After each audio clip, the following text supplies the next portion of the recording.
Hey everyone, Payam Pakmanesh here from Verticurl, back with another Fireside chat episode.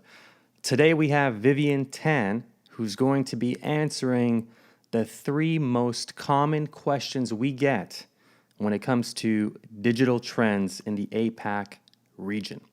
I hope you enjoy it, and let's get started.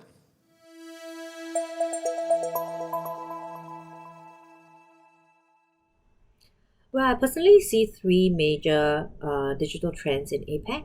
First of all, in the mobile first Asia, there is importance in terms of customer experience as well as experience delivery. So APAC is very diverse. We have our different local technology, local social media, social commerce, and local messaging apps, which is the new norm now for brands to engage their consumers.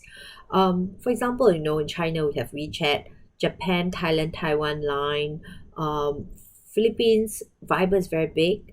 We have Zalo for Vietnam, Facebook Messenger for ANZ. As you can see, various messaging apps different in each of the APAC countries. So besides these local, messaging apps, there's also local social apps, local social influencers as different engagement channels for the consumers itself. So it's very important to be able to orchestrate all the communication in all this diversity in a very personalized manner. So that's the first digital trend. The second trend I've noticed is a growing need for data powered by technology.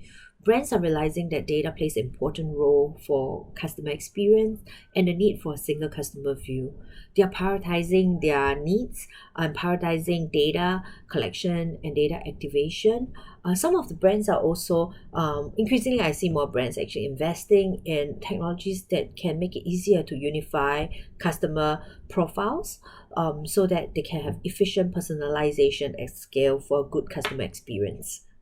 Lastly, I think the third digital trend that I see is increasing need and increasing exploration into automation and AI. And this is across all pillars of marketing. So, for example, in data itself, with big data, how can we use automation and AI for predictive analysis to understand the data, the audience better, so that we can market to them in a more meaningful manner across, and ensuring that there is more personalization as well as hyper targeting as well for the whole customer experience to be successful.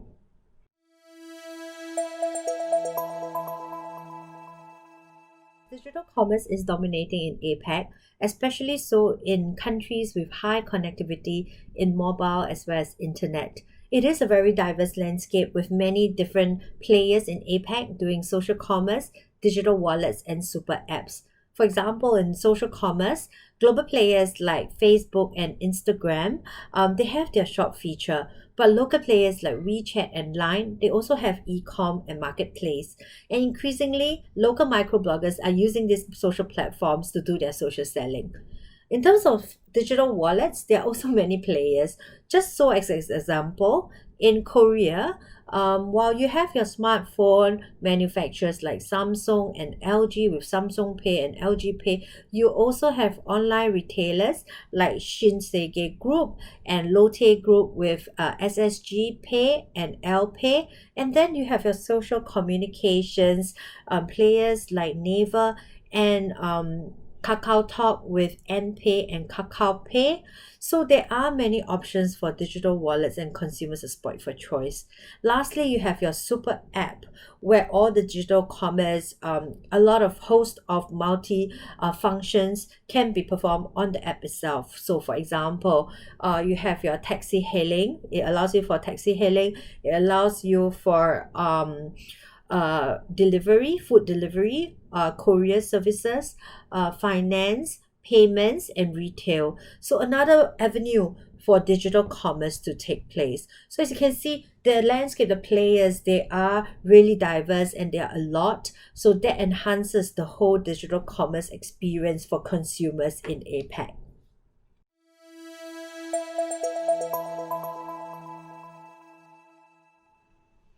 There are many different countries in APAC, and each country is going through a different stage. in the pandemic. Some are doing well, some are doing not so well, and the governments are doing their best to control the situation and putting measures in place. Hence, the consumer behavior is changing, and it varies across the different countries.